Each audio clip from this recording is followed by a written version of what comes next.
All right, welcome back to day 8 of Foundation Programming. Yesterday we were working on CRUD application, right? So create, read, update, and delete. Uh, you guys probably saw the video. It was only an hour long because most of the time during yesterday's class consisted of us working on the CRUD application.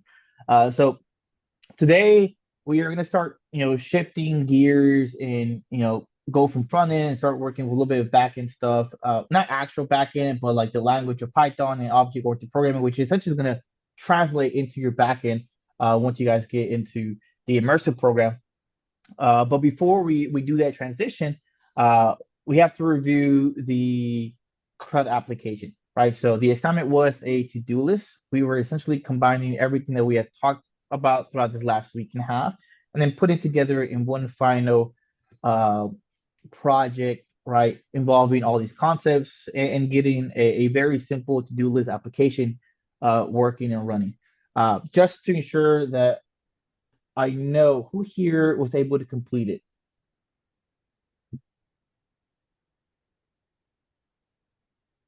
Okay. All right. So because no one's completed it, we're going to review it for the first 30 minutes and make sure that we understand how it's supposed to be accomplished. So not only for you guys, but anybody else that's watching the videos on their own time knows how they should kind of look like, the functionality at least, right? We're not going to do any crazy CSS, but how these uh, functions of CRUD are supposed to actually work. So we're going to do a quick kind of walkthrough. I'll ask for some help from you guys to see what you guys think, how we should go about certain things, and then we will get something working. Once we get the CRUD application complete, then we will navigate into Python. Because of we took consensus, everyone here has experience with Python. We're going to skip the Python crash course only because it's pretty repetitive, right? There's no reason to waste 3 hours on the Python crash course. And we're going to navigate straight into classes and objects, really the real meat and potatoes of what we're trying to achieve here.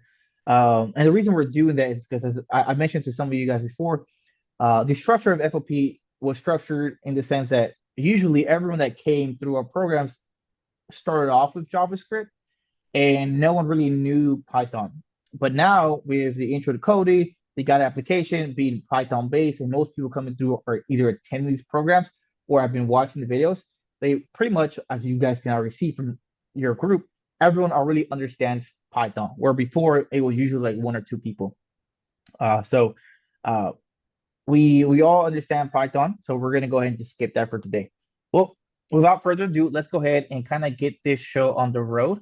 So I already started getting a small little boilerplate here going for our application. I created my index HTML and my app.js. I'm not going to focus on any CSS because that's already just aesthetics. I'm not worried about how it's going to look like. I want to make sure that we understand the actual concepts of creating, reading, updating, and deleting. So I'm not going to worry about the CSS. I want to make sure that we understand uh, how this is supposed to work. Um, let's see, open with live server, open browser. I just want to make sure that I did this right because I'm pretty rusty with this.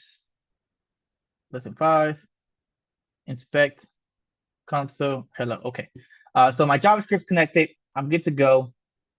Um, I just make sure that I have a very basic HTML document and my JavaScript is good to go, right? I had the console log and I saw the hello. So I know that both of my documents are talking. I got my DOM opened up so I can kind of manipulate it and we can start getting something here on the road.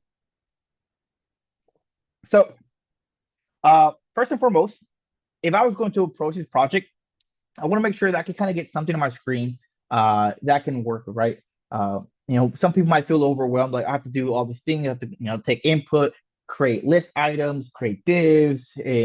Uh, I saw some people struggling trying to just even start off.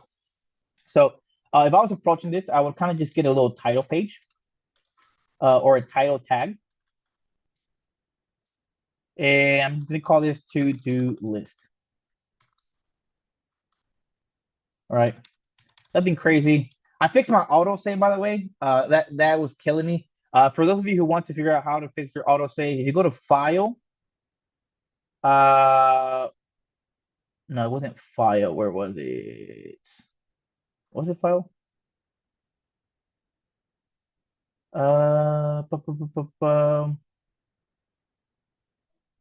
What did I do?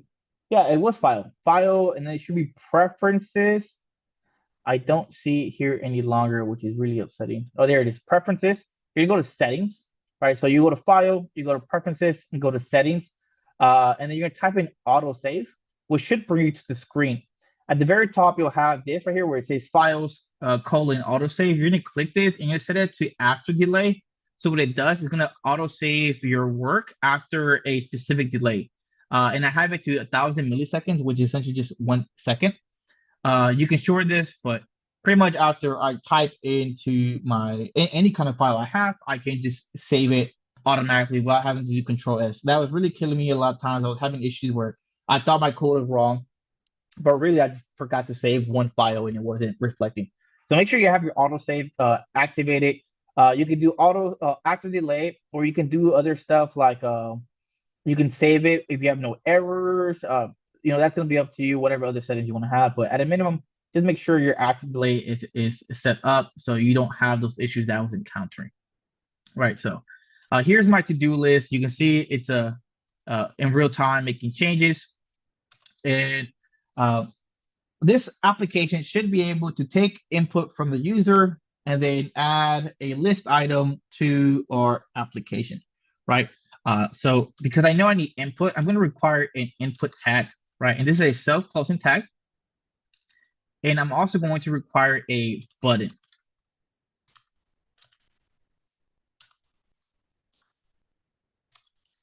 Right? Pretty straightforward. And I'm just going to give it a text of add task to my button so I know what this button is supposed to do. Because I'm going to want to access both of these, let me just add a type for this input tag. Good practice, it's going to be a text. And then I'm going to want to access these tags, right? I know that I need to be able to give input to this input tag and then take it. So therefore, I need to be able to grab this input tag with my JavaScript. And I'm also probably going to want to grab my button so I can add some kind of event listener to the button to do something. And because of that, I'm going to go and give it a class. Some of the stuff that I saw when going through the rooms during yesterday's assignment was some of you guys were immediately giving your tags IDs.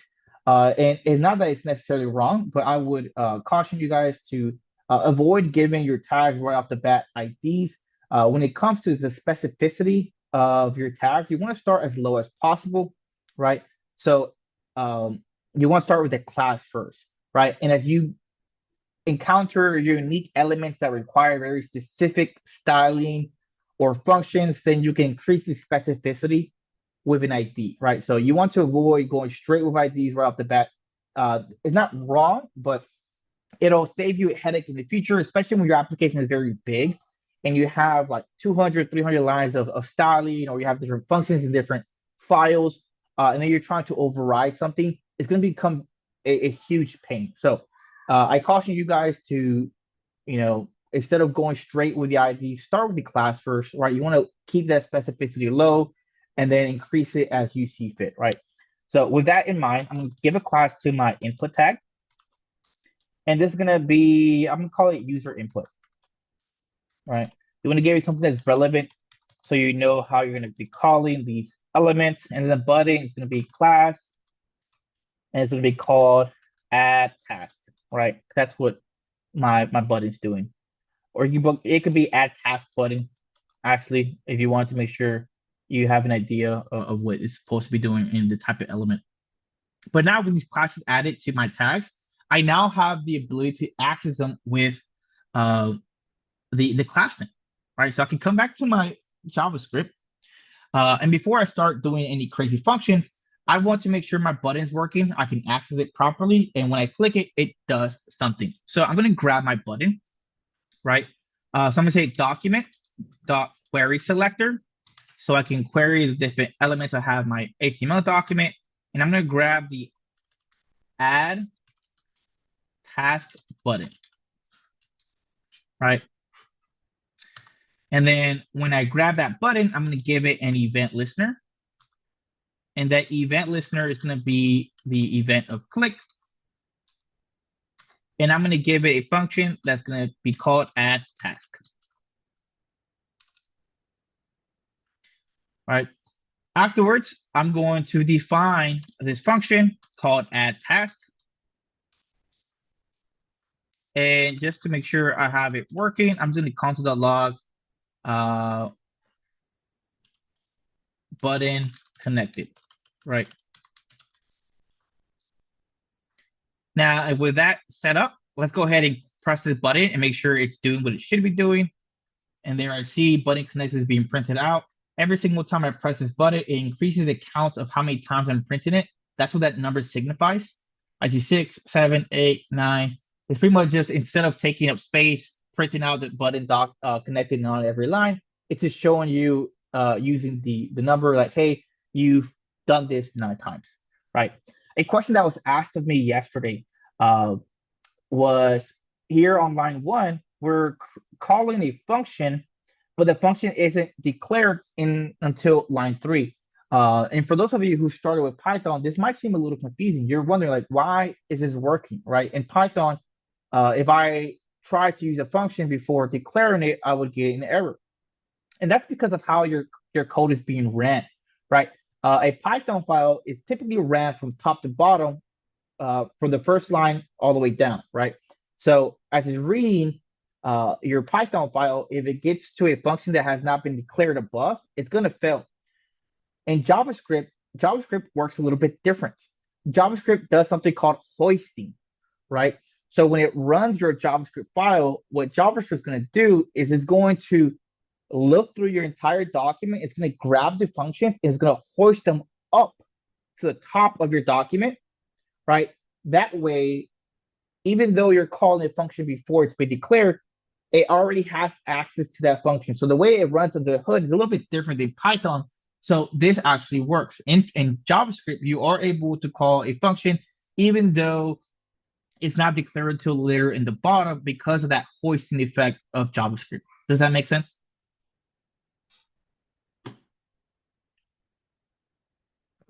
All right, so cool. This button is working. Every time I press it, it's doing something, right? So this is straight up just very simple. I got a working button. And the next thing is that this button should be able to grab the input within my input tag and then do something with it, right? We're going to want to grab the task that's being implemented in here. For example, if I was going to do like a task where it's like, wash the car, after the user puts input in here, I want to have a way of grabbing this text and then doing something with it, like creating an actual task element, right? Like a list item, right? Now to grab this text from the input tag, I first need to grab the input tag and then access its attributes, right? So every single time I press this button, I need to be able to access this value. So the way that I'm going to access the value is going to be something like, let's say, let new task is equal to, and it's going to equal to whatever returns back after grabbing the input tag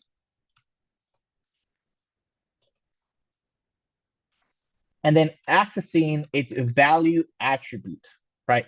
So remember, this is essentially a method or a function, right? Whenever I call the query selector function, it's grabbing an element, right? So the value that returns from this little method right here is going to be an element. So after that, I can append the dot value method right afterwards to kind of change this in one line and do two things at once. Not only am I grabbing the element, but right after I grab it, I am calling its value attribute. And then once that attribute is given to me, I'm saving it into a variable called new task, right? And then afterwards, I can console.log this variable of new task. And wash the car. When I press the add task button, I can see here that I'm grabbing the value successfully. It's being saved into a variable, and I'm printing out that variable on my console.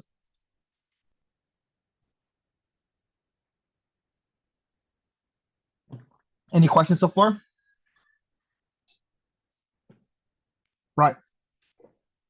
So, I could do the next step two different ways, right? So I have the value from the input, but now that I have this input, I want to be able to do something with it. I should be able to create tasks, right, within my to-do list. Um, I can do it two ways.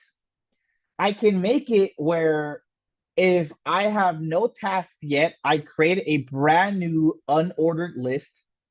Or because I already know that the sole purpose of my application is to create tasks, I can by default just go ahead and create an ordered list in my HTML document that's going to have no list within it, right? So my application should have maybe like a space right here, like an open square, like a div where my task should go as I'm adding new things to it. Or if you want it to just be empty, you could make the add task button create the unordered list. So whichever route you take, it's going to be up to you. There's no right or wrong answer. It's really what you expect your website to do. Uh, so we're going to have this ordered list already pre-established. And this is where I'm going to add my new task items. I'm going to give a class to this ordered list of task list.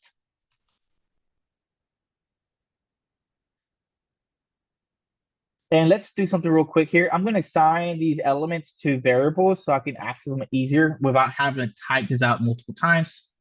So I'm going to say let add task button is equal to document.query selector. And then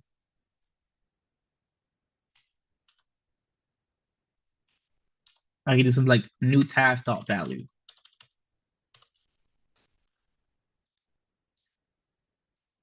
Neither of these are wrong. It's just I'm already just saving it to a variable anyway, so I can just use a variable to call it. Maybe one's more readable for you than another one. It's gonna be up to you really. How you access these are up to you, but it doesn't hurt to just save it into a variable so when you need it, you can use the variable somewhere else. But the next thing I'm going to do is I'm going to create a variable for my ordered list. I'm going to say task list is equal to document.query selector. I'm going to grab the task list. So this element right here should be my task list. And I can even console.log it if I want to see what it's giving me in return. Wash car. When I press the add task button, it's going to run this function. It's doing everything else that I was doing earlier, right? I'm printing out the user input right here on line 7, but I'm also printing out whatever is saved into the variable task list. Notice here in my console, on line 8, it's printing out an actual element, right? The document.query selector grabs the entire element and saves it into a variable. I can actually console.log it. We can see it here. It's being printed out, right? The ordered list. So I know that this variable is an element of an ordered list. So I have the list here saved into a variable. And now what I'm going to do is after I have the input from the input tag, and I also have the order list, now I need to be able to create the list item and then give it to my ordered list. So what method could I use to create a new element? You can use, there's a create element method that's on the document, right? I'm sure. Right, absolutely. We can definitely do that. We can create a new element. We're going to call it let new task element. is equal to document dot create element. And notice right here, as I open up the create element method, it's already telling me what's supposed to take. The first argument is the tag name, and it's going to take the tag name in the form of a string, right? It's already telling me how this method works. The element I want to create is an li element, right? So the list element that I'm going to add to the ordered list, right? So this is going to create that new element for me. And then after I create the new element, before I officially add it to my ordered list, I want to manipulate this element to include the text that's coming from the input tag, right? So I'm going to say new task element dot inner HTML is equal to new task. This is going to assign whatever I'm grabbing from the input tag into this list item. And then after I add it into that list item, I'm going to give it to my ordered list. How do I give a list item to the ordered list? by appending it. Right, by Doc. appending it. There is that built-in method for the DOM called append child. So I'm going to grab that task list, right? This is my task list element. That's the ordered list. And I'm going to invoke the append child method. And I'm going to give it the new task element that we created, right? Now let's check it out. I can say wash car. And oh, it doesn't look really good. We'll fix it in a bit. But I can see it's adding something here. It's not exactly what I expected, but we'll take care of it in a bit. I can do wash car, take out the trash, and it's adding new things here. Now, this isn't working like I thought it is. I'm grabbing some weird info here, and I think it's because I'm using inner HTML, I think, instead of inner text. Let's try this instead. I'm gonna say wash car, and it is not because of that. Object HTML input element. You try text content Where? instead of inner text. Yeah, let's try that. Inner text, let's go with text content is equal to new task. Let's see if Dominic's onto something. Wash card. Object HTML input elements. Why are you giving me that?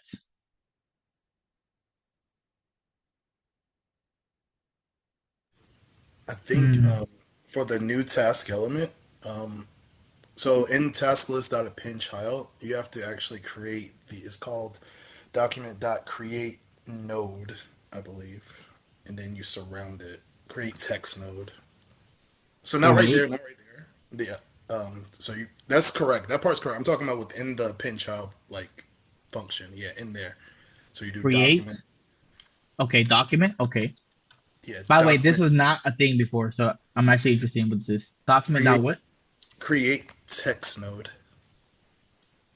and then you surround it. This is very interesting. Wash car. There's no way it's gonna work. I figured it wouldn't. Yeah. Okay. Give me a second to figure out why this is happening.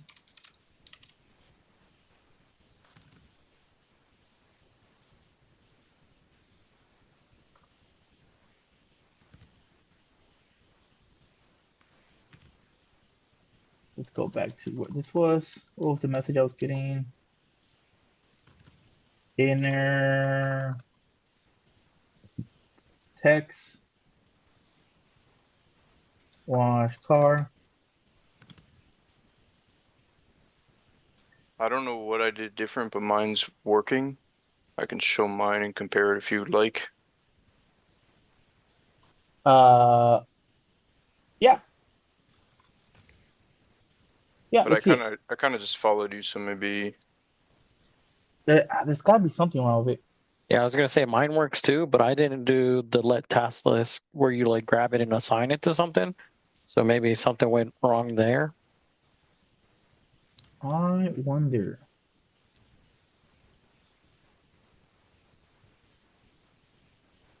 Maybe it's my HTML element, if I'm being honest. This is mine. I don't know if you want to just compare it with what you got and see what's different here.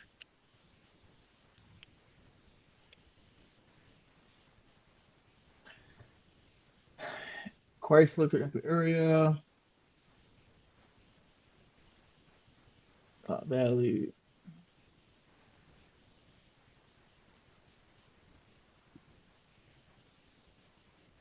No, it looks fine. It looks the same. This is what my whole screen looks like. So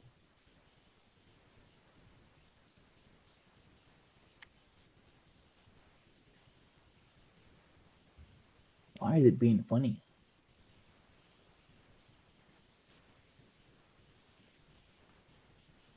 Uh, let's go ahead and pause the recording so we're not wasting time for people to see this. This meeting is being recorded. I see where I go wrong. When I create that new task, I am only grabbing the user input. I think somewhere I deleted value by accident. I don't know when I did that, but I think that's what the issue is. Oh, you guys still see my screen? Yeah. Oh, I think that's what it was. Wash car. I knew I wasn't wrong. Let's go. All right. Yeah, I don't know when I did this. I deleted this by accident. Maybe it's one of the explanations, but yeah, I wanted to have dot value here. What I was doing was I was saving the actual tag user input, right? So I was saving this input tag into new task. And then although I was constantly logging the value here, when I went to add that new task, quote unquote, I was adding the entire tag, not the value. So what should have happened actually here was dot value, right? Um, yeah, that's what should have happened here. Any questions here? So we have wash, car, take trash out. Yeah. Take kids to school, and it's working. So this created a new element, and I was able to display it on my screen. Therefore, that is the C and the R of CRUD, right? Fairly simple concepts, being able to create new content and then also displaying it onto your screen. So far, so good, right? The next one's going to be the updating, right? So we have the add task, but I want to be able to update these items whenever I click on them, right? So I probably want to do what? Anybody have any guesses of how we can handle this? Could you repeat the question again? I'm sorry. Yeah, so I have the task items, right? I'm able to add them to a list. So I'm able to create a task item. I'm able to read them on my screen. But the next part of CRUD is to update something, right? So the way that we're going to implement the update method here on this assignment is to be able to update the list item. So ideally, what should happen is if I'm done with an assignment, I want to be able to click on the list item, and it should, per the assignment, was it JavaScript? Correct. That's what it was.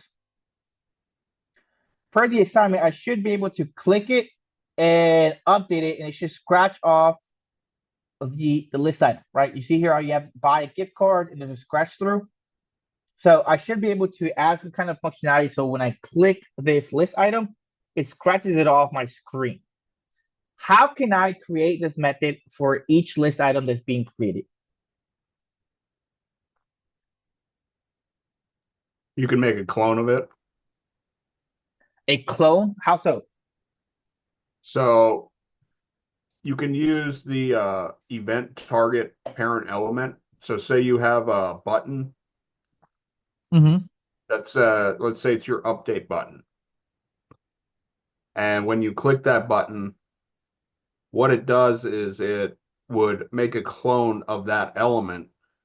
You would readjust your element and then replace it with the current element. Okay, sure. That's I one haven't way. built it, but that's my idea. Yeah, that's definitely a way. Yes, Justin? You could add each of the or You're cutting off, Justin. I don't know if it's you or if it's Oh, me. can you hear me? Yes, I can hear you now. I was thinking maybe give each of these new elements a class attribute and then save, like create a function to save that anything belonging to that class to the local storage. And then at the beginning, you could add a little thing to load from local storage as your page is loading. Okay. Yeah, all great ideas. I'm gonna show you how I'm gonna do it, and you're gonna be surprised how easy it really is. But all those ways are all viable. So I'm not trying to shut down your idea. But it could be as simple as this.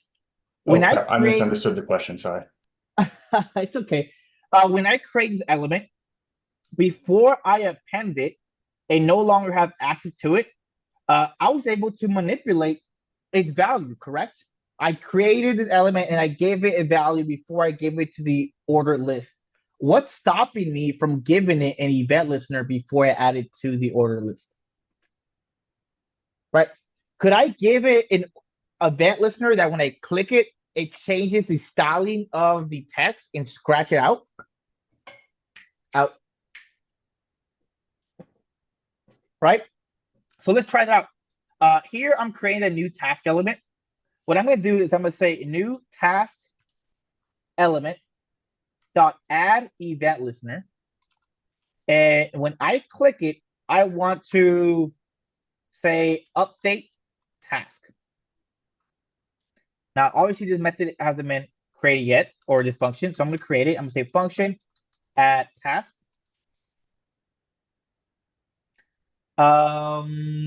And how Did you can I? mean update task? What's up? Did you mean update task for the function? Oh, thank you for that. Yes. I'm going to say function and update task. So I want to be able to update this task element the moment I click it, right?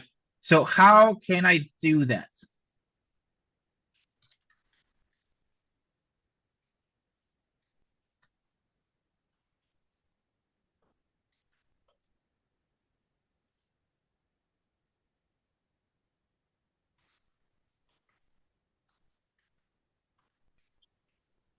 I'm not gonna lie to you. I'm Well, looking up wouldn't, the. oh, I'm Yes, sorry. go ahead. It would just be another active, like put a variable in there that is like the list item, I guess, and then putting add event listener type function on that variable. So if you click on it, you can remove it. There is a Spitballing. much. There's actually a way for this, and I'm not lying to you. I'm actually ChatGPT real quick because I forgot the actual syntax for it, and I don't want to go through all the documentation. I But there is mean, a way, oh, right? hmm. This function can actually access the element that is calling it, right? So the way that I'm going to do this, I think I can say, let's say console.log event.target. Oh, this discontinued? Oh no. Let's, You don't I have it guess, set up in your function because I'm working on that right now. So you're with your add listener um, for the update task. mhm. So the way that they structure it now is that you're creating like an entire new function right after that add listener event. Are you referred to something like this? Yes, very close to that. It should be the fat arrow, I believe.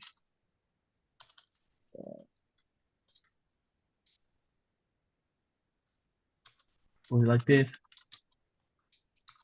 I don't know how it's done. Okay. What I had ended up doing was I created a little completed variable that I put on the top and assigned it to false, if I remember correctly. You said And then false? let me see. I'm trying to I remember I'm still like in the process of this. Yes, I did set to false because what I wanted to happen was when you click on it, it makes it true and X's it out. And then you click on it again and it'll like remove it. And I remember, let me see what I've been writing. It's still untested mostly, but it was yes, honestly. There has to be an easier way, I Yeah, promise it's you. not super simple, but I'll post it in the Expected. chat. Blah, blah, blah, blah. I see. Let's see. Event listener click function. That's what I'm trying to get at. It's pretty much building a function inline. But I can't get the syntax right. Why is it giving me an error? I used to do it before.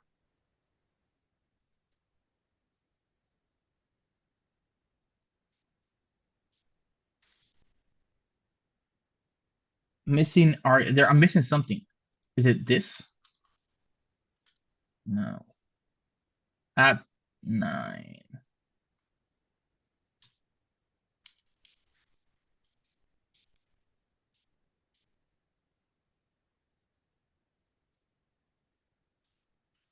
Why is it not working? Someone see if you can find the syntax for this. You should be able to do this where you give it a function and you can declare it in line. Like Oh, if that's what you're doing, you need to. Oh, I'd done it with just the I thought your syntax was correct. I'm sorry. I thought so too. I could have sworn it was correct. Let's see, JavaScript, fat arrow function.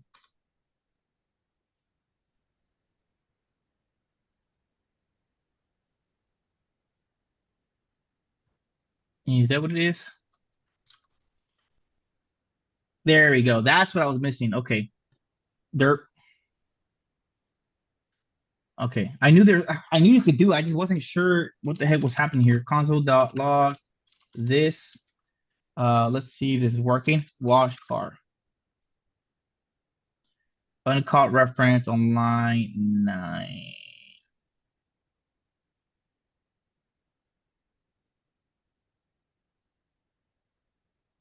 Other task is not defined. Yeah, I know that. What if you just had it be the parentheses and not update Yeah, task? I think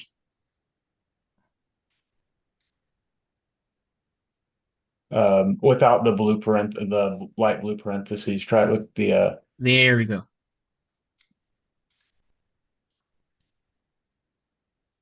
There we go. Okay. Yeah, it doesn't take a function name, I guess. It doesn't take a function name, the arrow function expression. Uh sorry, I hope I didn't confuse too many people. Wait, so this is another way that you're able to essentially declare functions. You can do them inline using the arrow method here. As you can see, I'm a little rusty with my JavaScript arrow functions. So it took me a little messing around. But what we can do here is, as we're adding an event listener, I can declare this function within here, right? Without having to come down here and create a different function somewhere else. I can do that, right? Um, I should be able to do like event.target, and event.target seems to be deprecated. It wasn't before. I guess it is now. Maybe this is the way to do it. But what I want to say is once I click this element, right? If I have wash car, I want to be able to click it, and then it's going to update the value of the element I click. So I should be able to say this dot style dot I think it's fonts. What's the styling for for cross through? CSS font strike through text decoration. That's what it was. Text decoration. Text decoration is equal to line through. Let's see if this works. Wash car. Line is not defined. I think it has to be in string line through. You think so? Okay, let's try it. Wash car. The task button got changed.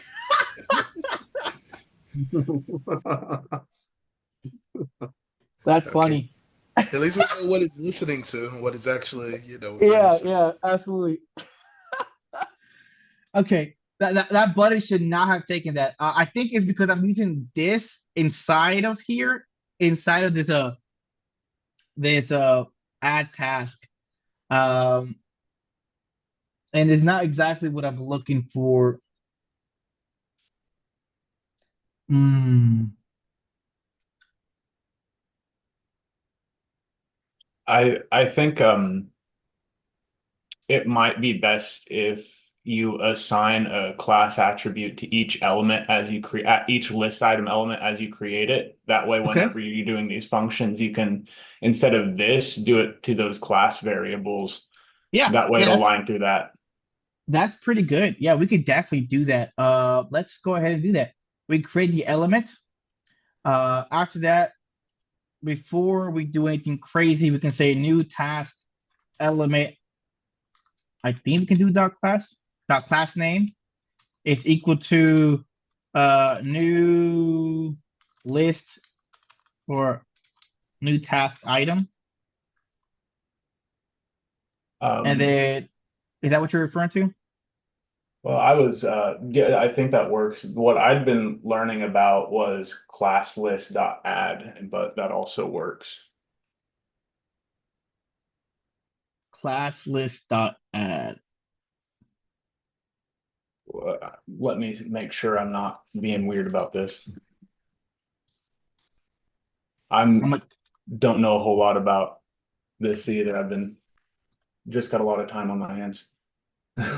yeah, no. I was really banking on the other method I showed you guys, the event on target. That used to work. I didn't. It surprised me when I thought it was deprecated. I guess that's what happens when you go a couple months about teaching this. But here, maybe we can access the class item, and we can say something like dot style dot. It won't even allow me to do that.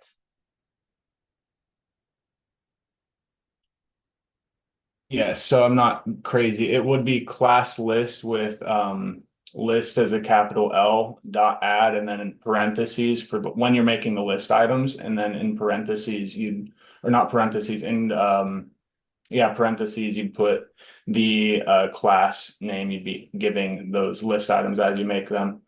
Um Like this. uh yeah, without the dot since you're making a class, but that would Right. be it, for example. And then you could, instead of this, put that new task item to the thing that you're wanting to do the cross through on, and then it would mark through that. So you're saying new task item like this? Uh, yes, just have the cross through happen to that as opposed to the add task button is my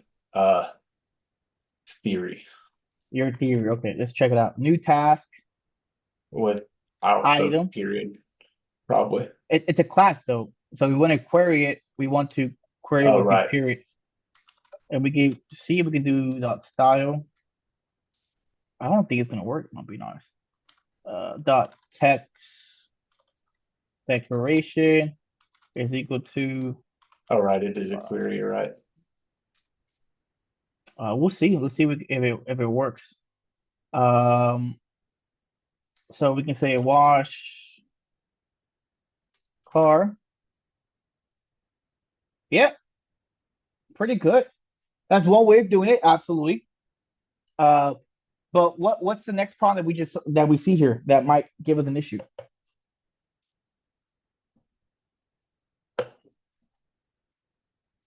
I'm clicking it, by the way. You can't undo it. I can't undo it, right? So how can I do some kind of conditional statement here to check if it's dashed or not?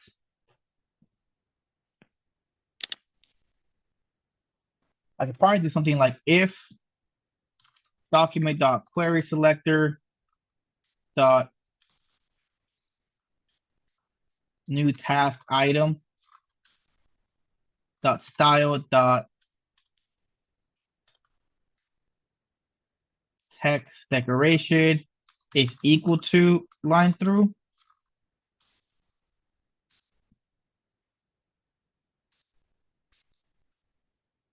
Then I remove the line through. Else I add the line through, right? Something like that. If it's equal to a line through, then remove the line through. Or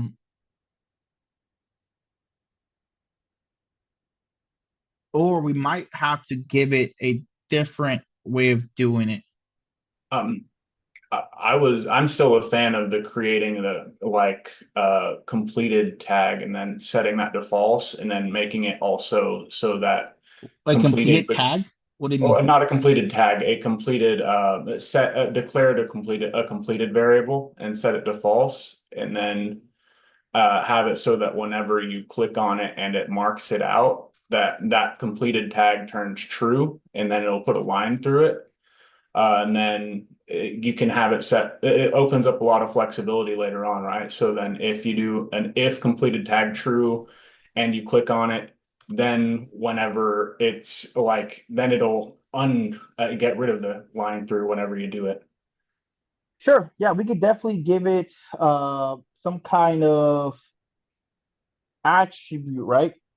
So after we create our task item, just like we're giving it a class, we can probably give it an attribute. We can say new task element, and I believe it's called set attribute. And then we can say completed, and then we say true. Let's see if this works. Or actually, it will be false, right? When it first gets it. So we can give it an attribute called completed, and we assign it false. And then we can say dot completed is equal to false.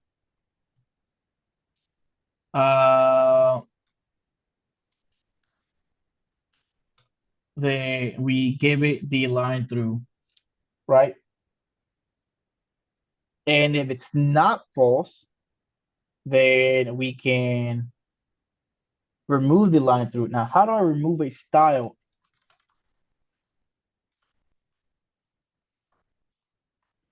By the way, right here, I'm encountering a situation where like I know I want to do something, but I don't know how to do it, right?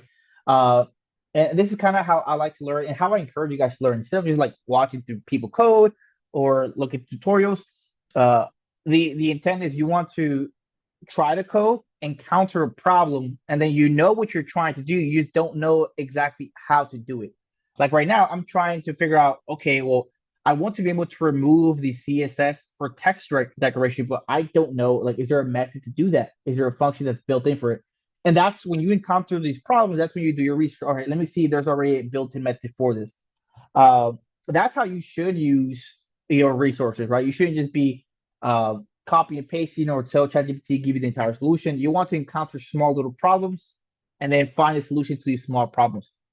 Uh, so here I see that I can use the dot remove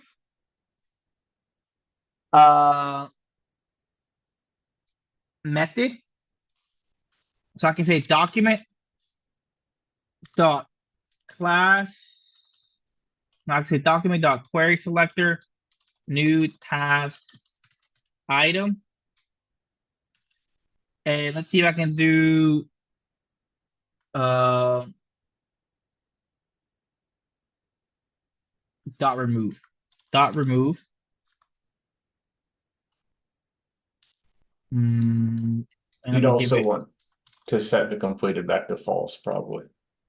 yeah, probably. So this doesn't give me an issue. And then we'll do true. Actually, this shouldn't be here. This should be here. So if it's completed, if it's equal to false, then I'm gonna give a line through, then say completed equals true. If not, then I should set it to false afterwards.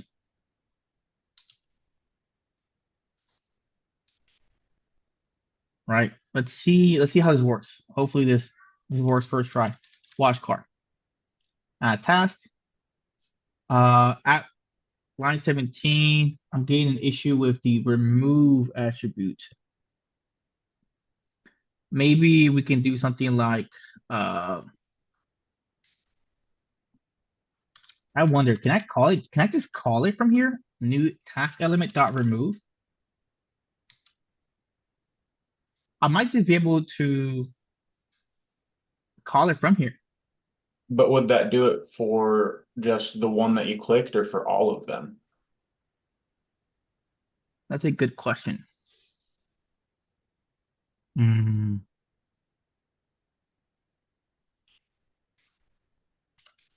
Line through. Let's check it out real quick. Watch car. It's getting very complex very quickly, isn't it?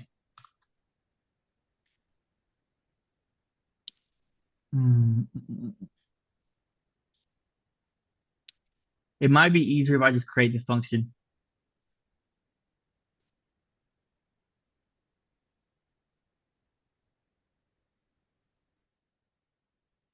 And then we got ideas to solutions that they've encountered. I like the event.target keygen because that's the one I used to use. I used to use that here for this example, but it's no longer a thing. It might still work, but I might get issues if I were actually to use that kind of method in the future. But check it out. Time is 6:27. I'll figure out a solution to this within the next 10 minutes. And then we'll come back, we'll finish it off, and then we can move into objects in classes. So go ahead and take a 10-minute break, and I will continue to work on this real quick. All right, let's go ahead and come back. So during that 10-minute break, we were able to figure it out. We were essentially overcomplicating it, right? So what used to happen before is if you wanted to access the element that's going to be calling this function, you would require event.target, right? Or something fairly similar to this. So you can grab whoever is calling this event listener. As you see here, this method is deprecated, is no longer used. So it'll probably still work if I do it, but what would happen is if I try to create a whole application with this and the browser doesn't support this, I might get issues or stuff might not work for every user. So you don't want to use stuff that's no longer in use. But essentially, you can just call the element itself within this function, right? So this new task element is given an event listener of click. And then I'm using the arrow function to create a function inline. Within this function, I'm grabbing the element that is getting this event listener. And I do an if else statement where I'm checking the text decoration to see if there's a line through. If it is, then I'm going to set it to none. But if not, then I'm going to give it the line through, right? Therefore, giving me the appearance that I can remove it or add it over and over again, right? So I can just remove it, add it, remove it, add it, remove it, add it. Right, pretty straightforward. Right, so this is going to conclude our update method. Now the final part of our list is going to be the delete, right? I should be able to have a way where I can, and notice, by the way, I'm adding multiple things here. Take trash, take kids to school. I'm able to add task item, and they all have your individual styling, so one doesn't affect the other. I'm not messing the button anymore like earlier, but you are able to manipulate each one of these individually, right? Um, and the way that we do that is we give it the ability to do that before we even add it to the list item. The next issue is how do we delete something, right? Um, it's actually fairly simple, and it really is going to depend on how you want to do this. But the lesson here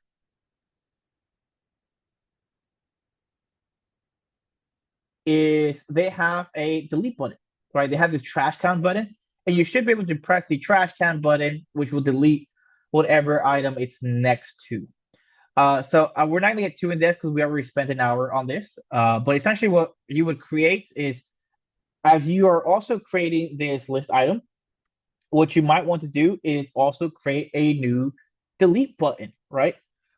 So here is, let's play it up. Let's do some text or some pseudocode here. This is going to be creating new elements. And then here's going to be add event listeners, just so we can read this code a little bit better. A little bit more readable. And then add element to list, right? So this is pretty much the breakdown of what our function is doing. So up here is where I'm going to create my new elements. I got the new task element. What I'm probably going to also do is when I add a new task, I should be able to create a button with it as well that's going to delete the task. So I'm going to say let new delete button is equal to document.create element. It's going to be of style button. And I'm going to give it some text, new delete button dot inner text, I'm going to say, is equal to delete.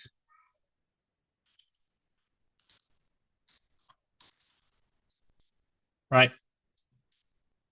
Let's also append it just to see how this is looking like.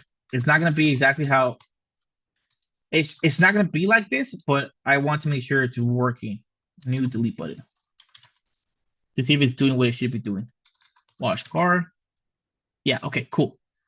So I am able to create a button. It's appending to the list, but it's not exactly how I want it to be, right? Essentially what's happening here is if I add multiple tasks, I can do a little, let's see, take kids to school, right? It's putting it within here, but it might not be in any actual real format. Here is my order list. After each list item, there is a button. It's kind of just pushed in here. Maybe this isn't the best way of doing it. Maybe we want to add some kind of relationship between button and list item. So there's a couple ways of doing this that might work. I think the way that I'm gonna go through this for the sake of time is I'm going to give this button to the list item. Or what could happen, a way that I can do this. Yeah, actually, I'm gonna give it to the list item for now, for simplicity. I'm creating this inner text for the button, uh, there's an event listener for the new task elements. Uh, I should be able to create a event listener for the button. So I'm gonna say new delete button dot add event listener. On the click, I'm going to say delete task.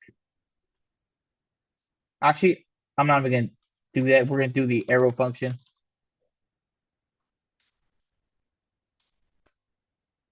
And what's gonna happen is I'm going to grab the parent that I belong to and delete it. Right? So how is that gonna work? So when I create this list item and this button, I'm going to add the button to the list item, and then I'm gonna add the list item to the list. So what that's going to allow me to do is I'm going to be able to use the button to reference whoever is the parent of the button. If I append the button to the list item, then the button is the child to the list item, and the list item is the parent to the button. Does that make sense? So I create a relationship between them. So instead of adding the button to the entire list, I'm going to add this button to the list item itself. So I'm going to say new task element dot append child, and I'm gonna give it the new delete button.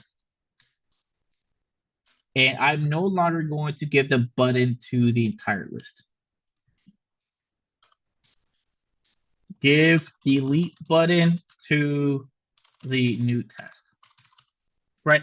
What this is going to allow me to do is reference the parent that this button belongs to and delete it completely. So I'm going to say let button parent is equal to new delete button dot, I believe it's called get parents. Parent element. There we go. Parent element. This method here returns the parent element. Right. So whatever element this button is attached to, this method is going to allow me to grab it and save it into this variable. And I should be able to do something like button parent dot delete or remove. I forgot the method for doing that. Let's see, delete element. It's just remove and parentheses. Okay, so I should be able to do button parent dot remove, right? Is that? Yeah, Yeah. that's correct. Yeah. Uh, so by deleting the parent, I'm also deleting the child. So he's erasing himself as well, right? Does that make sense so far? Kind of the way that this is flowing. Wash car. Add task. Ooh, we're getting something funny here. It's not doing what I expect it to do.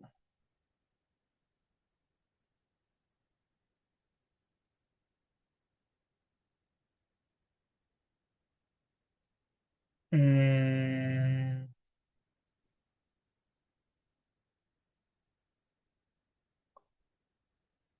returns the parent element. Let me console.log.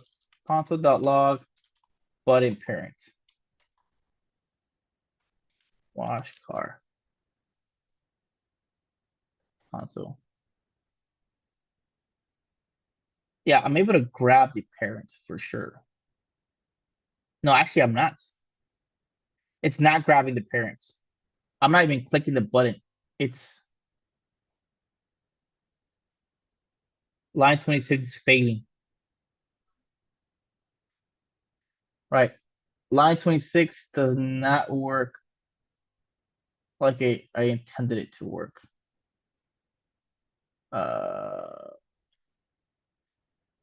Element. Okay, parent.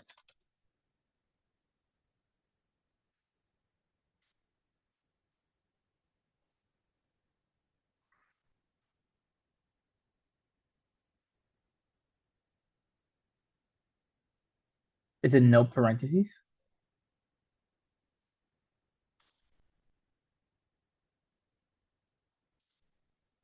Is that what was getting an issue? Watch car, not task. There we go. I knew I wasn't wrong. All right, cool. So the parent element wasn't working exactly. It wasn't even grabbing it. So I was getting an error right there. But that does create that button, which in turn deletes it. Let's add a couple of things here. So wash car, take trash out, take kids to school. And let's make sure that all these are working out how they intend to work. Okay, I can update these efficiently if I delete the middle one. Awesome. Yeah, and the rest stay. So there you go. There you have it. I'm able to create a new element. We can read them and display them in our screen by adding them to our HTML document. We're able to update every individual element, and also we're able to delete elements, right? That is pretty much the concept of CRUD, right? Uh, it's going to really come into play once you guys actually get into the immersive program, because CRUD is going to get a much deeper meaning. Here, we're just creating very simple things like elements. But when you guys start working with your back and your front end, creating something is going to consist of creating an object in your back end, creating a user, creating like the data for this user, their record, right? Their username, password, email, tokens, their libraries. You're going to be creating stuff. You might be creating playlists, adding to the records. It's not just going to be elements, but it's important to understand what the concepts are, right? Creating, reading, updating, and deleting, and being able to do that with your application. Do I have any questions on this assignment? I know this assignment went a lot longer than we initially expected. Any questions?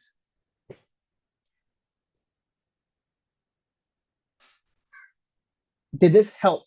I, I know that we said that, or at least no one said they finished it. Did this help to see kind of what was expected of y'all?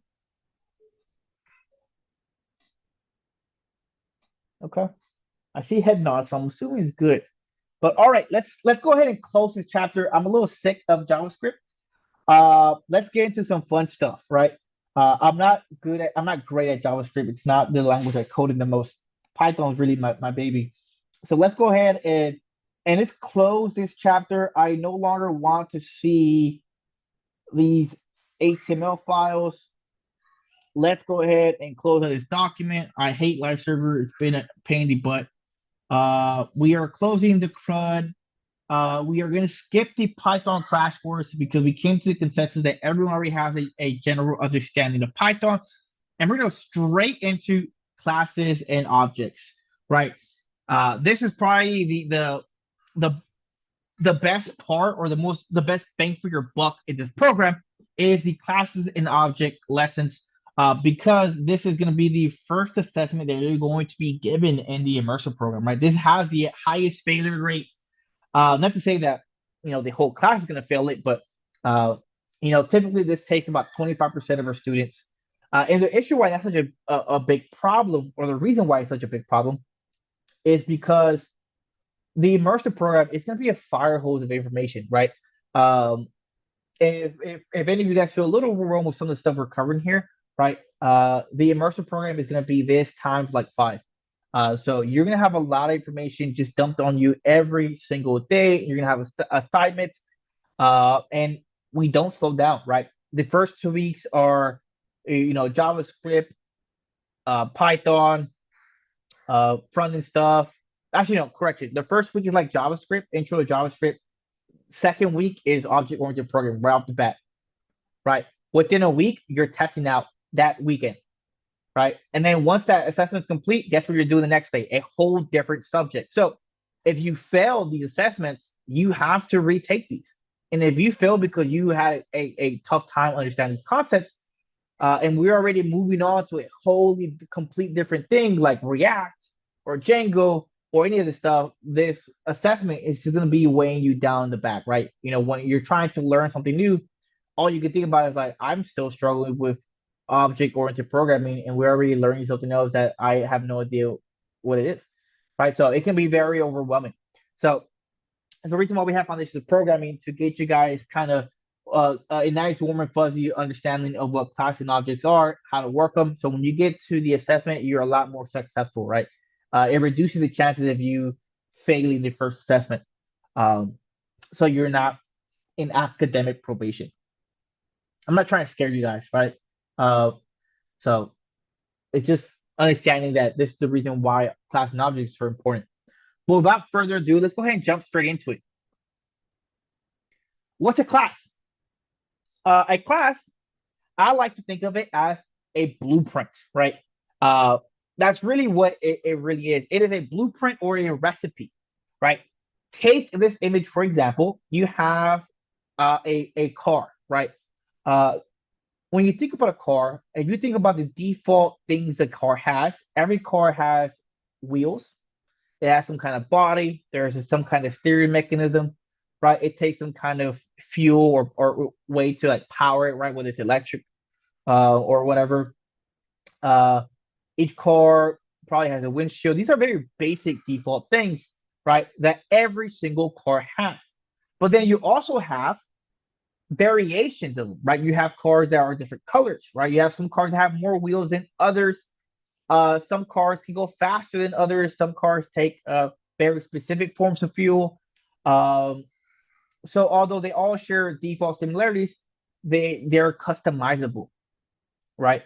Uh, every car has a certain color, make, model, and fuel type, but we also have different variations of it. So what the classes does for us, we are able to create a blueprint of what a car should be, and then we're able to make copies of this car and then make them unique, right? We make instances of them, right? It shows us how to create something. It's a way that we are able to organize our code as well. Think of functions, right? Everything that you can do in functions, you can do it normally without putting it into a function. You can just type out raw code, for loops, whatever. But functions allow you to do all this within uh, a little box that you can just run over and over again to save you some time. Imagine having to recreate a car from scratch every single time. That would suck, right? Having to write the code for a car every single time. Just like functions can keep you from repeating your code and having to type out something that you want to do, like looping through a list of numbers and getting the sum of them, right? Instead, you can just maybe create a function that you just pass in the list and it returns to you an output. Functions do something very similar to that. They have the blueprint for creating something, and instead of having to manually create a new car every single time, you're able to call the class and it creates it for you, right?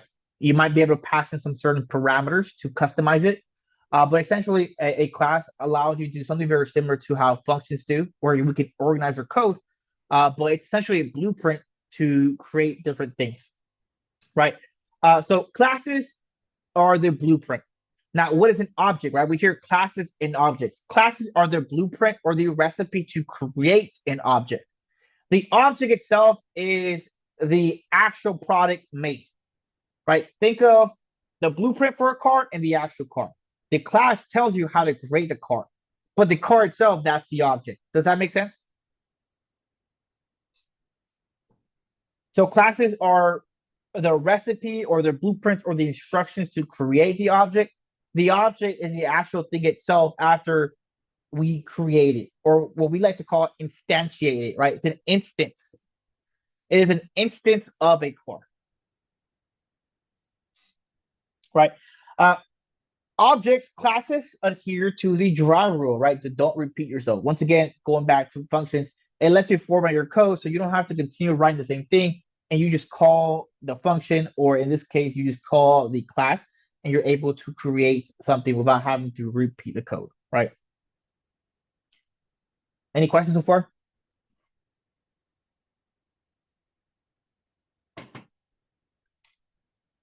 Class syntax. In functions, we use the def keyword, right? That lets Python know, our interpreter for Python know that we are creating a function. How does our interpreter know if we're creating a class?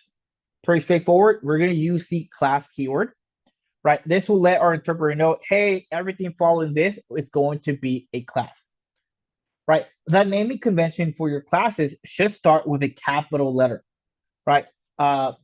This is called upper camel case. right? Where you don't use snake casing, right? So when you create your variables in Python, if you said something like a person, you would think you might be doing a underscore person. No, you would use capitalized A, capitalized P for person, right? So it is upper camel case. So you start with a capitalized letter, and then every other word that's on this naming convention is also going to be capitalized, right? So the functions that are a part of a class are actually called methods, right? So classes do have, well, you might be familiar with functions, but when they're a part of a class or when they're defined inside of a class, they are called methods, right? Class methods. An example of this are like uh, the two, uppercase, the title, all these, the dot sorts. These are actual methods that are, in some kind of class. All right, let me see if I can show you in a little bit what it looks like. But whenever a function is declared inside of a class, it is called a method, right? The first method that a class is going to receive is going to be the init method. Init stands for initialize, right? The initialize method, the init method. This init method is what your class is going to use to create itself, right? The init method is automatically called by Python when creating an object of a class, right? So when you think of functions, you think that you have to call the function automatically, right? We all know that for Python, a function won't run unless you call the function. The init method is a very special method that will automatically run when you call the class. So you don't have to manually run the init method, unlike the other methods that we're going to have.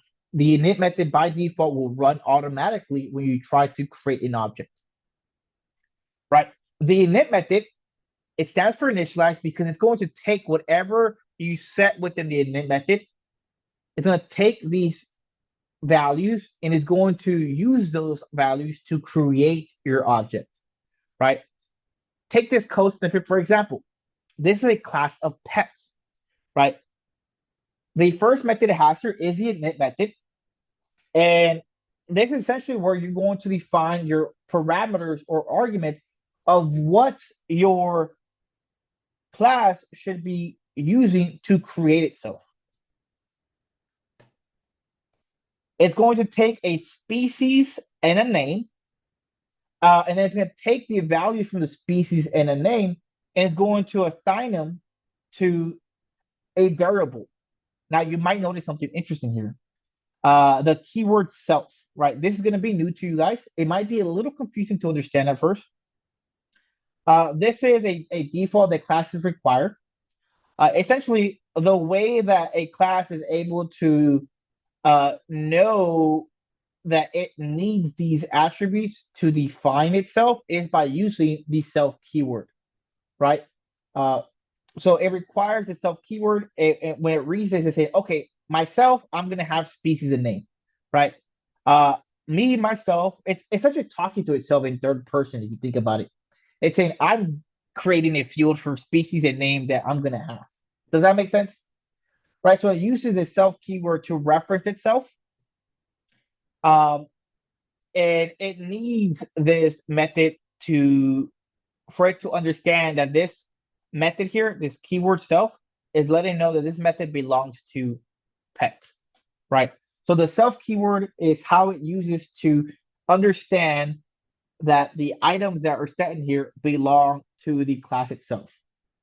So by default, the init method requires the self keyword, and every other method that you're going to create within a class is going to also use self, right? After you give the default of self, then you can actually give it the actual parameters or arguments that you want to establish. This pet, as we know, a pet should have a species and possibly a name, right? You don't just have a pet around your house that you just say, hey, you come here, right? We typically give our pets names. So this class is making sure that the pet has a name. After it takes the parameters, notice that it's assigning the parameters you pass it and creating fields for itself, right? It's pretty much defining itself. It's saying, okay, whenever you call me, whatever you set in the first and second arguments here, I'm going to create variables out of them. And this is what I'm going to use to define who I am. Any questions so far?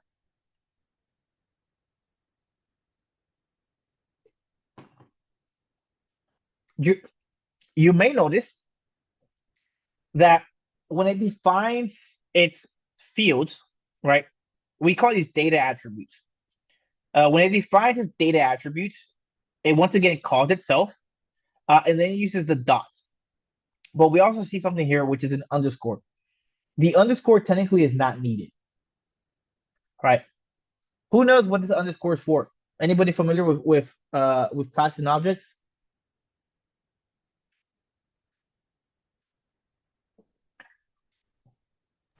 If I remember correctly, for the underscores, like for Python, I know they represent like specific methods you can use without having to actually call that specific like class. For instance, like underscore underscore EQ underscore underscore can be like the equal sign or something like that. Can't really remember. Mm, not exactly. So is anybody familiar with Java or C sharp? Anybody? So if you're familiar with Java or C sharp, when it comes to object-oriented programming or creating classes, you have the ability to set things to private, right? So what that means is when someone tries to use your class or tries to access a function or a variable, if it has the private keyword, they don't have the ability to grab that item or to use the function, right? This essentially just encapsulates your class, and people are allowed to do certain things. Think of if you had a class that is supposed to create objects for people's bank accounts, right? Should everybody have access to other people's, uh, you know, routing number and account number? Probably not. So whenever you create this object for this bank account, these data attributes, these fields should probably be set to private, so you don't have direct access to them. So Java and C sharp have this ability to set things to private. Python does not. So what the community does essentially is they figure out a way that we can declare for something to be private, even though Python doesn't explicitly have a method to set something to private, right? So whenever you want to essentially signify that a data field is should not be accessible to the outside world, you use the underscore to signify that this should be a private data attribute, right? That's pretty much what it is. Any questions so far?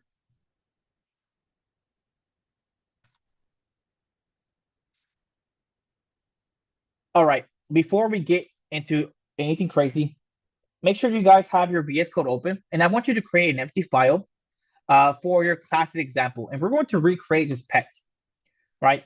Here I have, let me zoom in a little bit. Here's my class pet. And I'm going to define the init method, right? And as I told you guys before, in this init method, it's going to take the keyword self, which is going to use to like speak to itself and reference these keywords. And it's going to take the species and a name. And I'm not going to add the underscore so I don't confuse you right now. But now I'm going to declare a attribute that's going to belong to a pet. So to do that, I have to call the self keyword. I'm saying, hey pet, this belongs to you. Use this when you define yourself. And I want you to create a species attribute for yourself and assign it whatever is in the species argument of the method. And then we're also going to create another data attribute for name. So this is my blueprint, right? This is what defines who my pet is. My pet has two different attributes, species and name. How does this pet receive the species and name? It's going to take it in the initialize method. right? So whenever you are ready to create an object, right, this is the class. Once you're ready to create an object,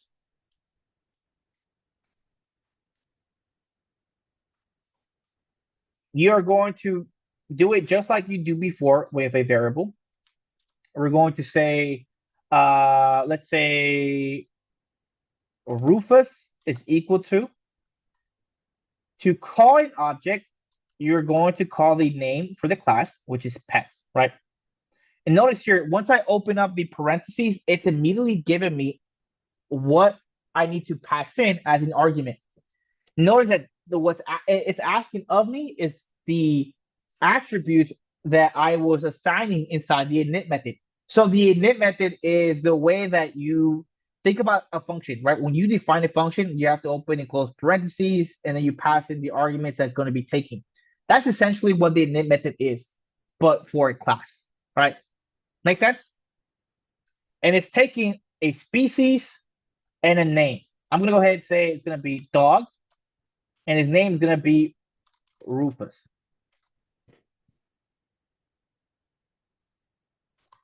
And now, let's see what happens when I print Rufus. It's not going to be anything interesting, if I'm being honest.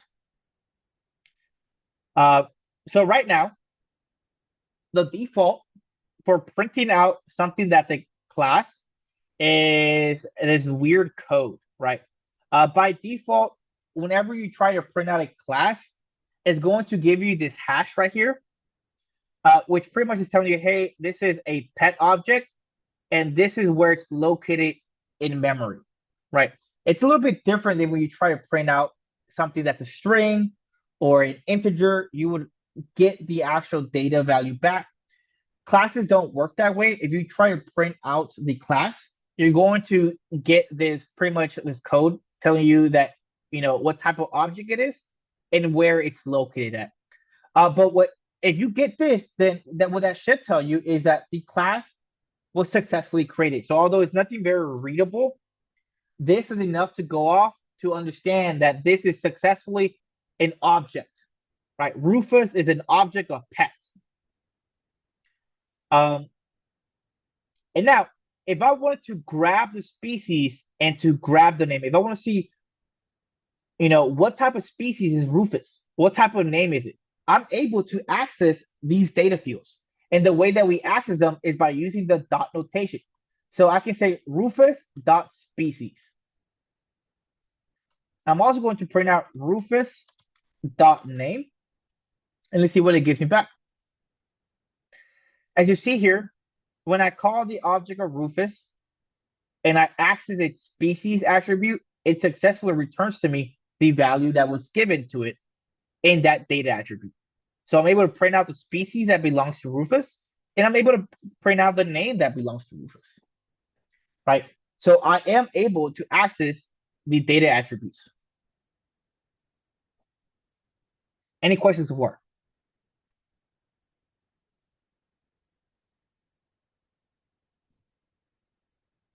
None. You guys are just doing great.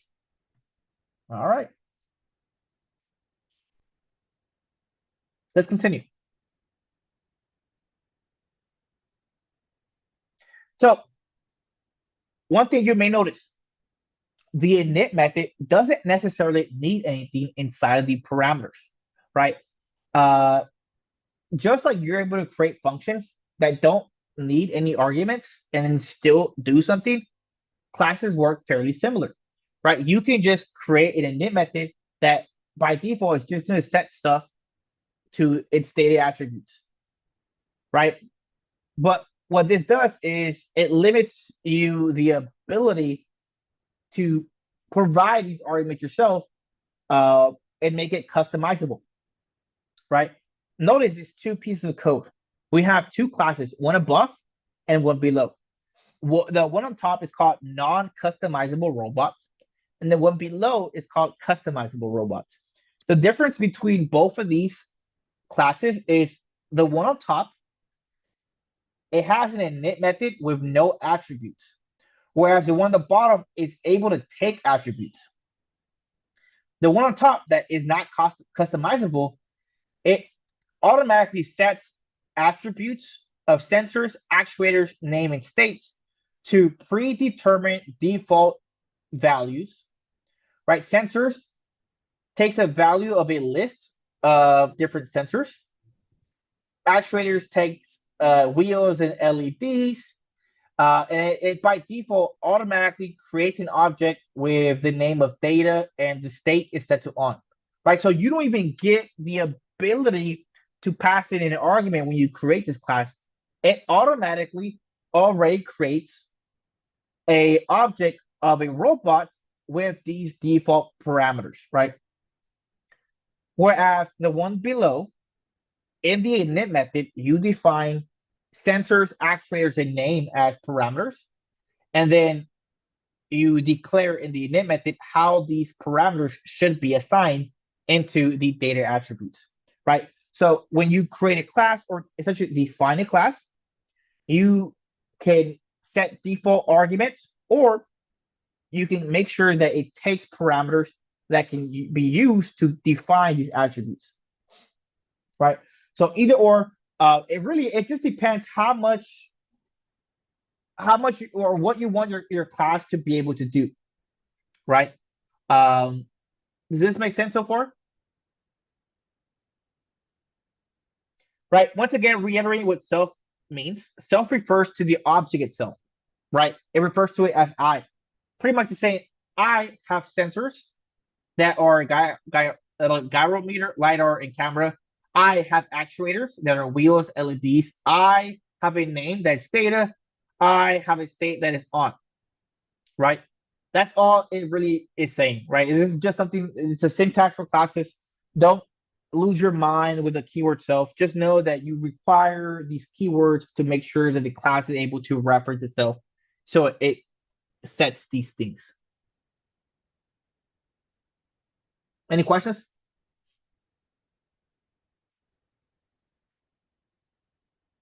All right. I think we're killing it so far. All right, before we move on, let's check it out. So here I have a pet that I'm able to customize, right? Let's go ahead. We're going to define a different class, and this is going to be bird, right? This bird class, just like every other class, is going to require an init method, right? By default, it's going to take self. I do not want the ability to customize birds, right? I just want this class to, every time I create a bird, it's going to create the same type of bird. So therefore, I'm not even going to give it the ability to make this customizable. And I'm going to give it a data attribute of species. And I'm going to set this to crow. And then I'm going to give it a data attribute of sound. And I'm gonna say caw caw.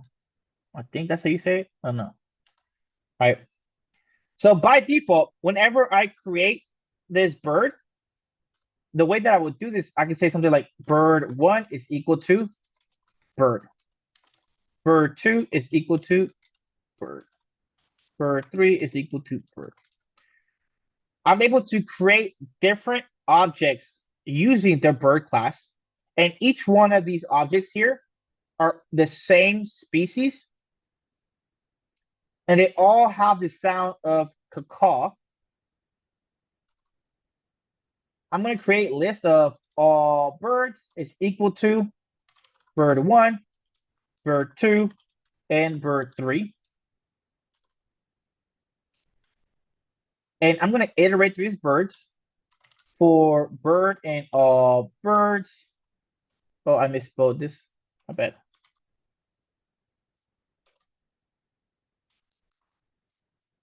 Print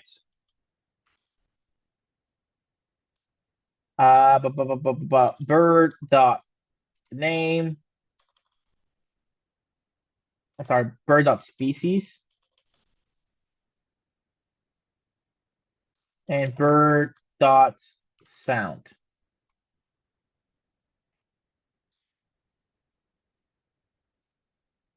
It's sound, singular.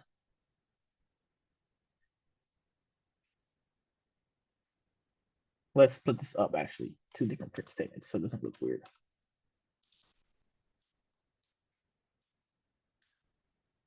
Right? So I have three different objects, right? They're all assigned to their own variable name, bird1, bird2, and then bird3, right? I grab all three of these objects and I put them all in a list, and I'm able to iterate through every single instance of these objects. And for each object, I'm able to print out the species and the sound, right? So although they didn't have any customizable features because I didn't set any parameters within the init method, I was still able to create default versions of these birds. They all have the same species and they all sound the same. Any questions so far?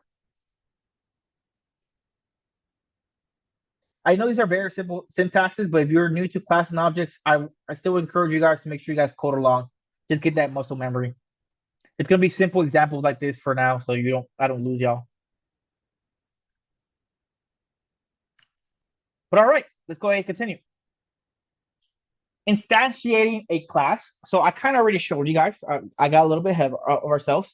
But whenever you call the class name and you pass in these parameters, as I mentioned to you, when it gets to line 9, Python is going to see that, oh, you're trying to create a pet. Okay, cool. Let's go ahead and find where this pet class is declared. And I'm going to see if you have an init method, right? And I'm going to use the init method so I know how to create this object that you are requesting of me, right? So the init method is what your Python code or your interpreter is going to read so it knows how to create the class, right? So the init is very important.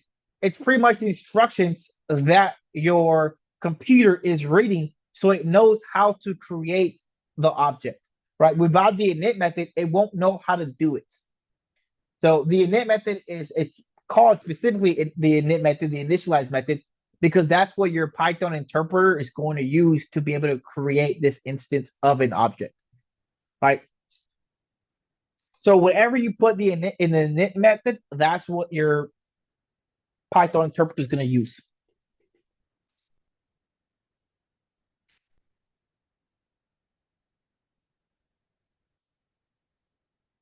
So what are these objects that we keep talking about, right? In short, they're essentially just containers that are able to hold values and do methods at the same time, right? It's almost like combining functions and variables into one big container, right? We are able to give methods besides the init method to our class, right? Here we have a small little code example, and we have something like say something, right? And instead of showing this code sample, let's actually see it in the code that we're typing out. This bird, I gave it a data attribute called sound, right? But it wasn't very, dynamic. I had to, type out the word call. What if I just give it the keyword call, right? Just the term call. What I can do is I can give this bird class a very specific method like define bird sound. And it's going to take in self, just like I showed you before. And what it's going to do, it's going to start a for loop. I'm going to say for I in range of 3. And I'm going to say print self.sound. What do you think this is going to do?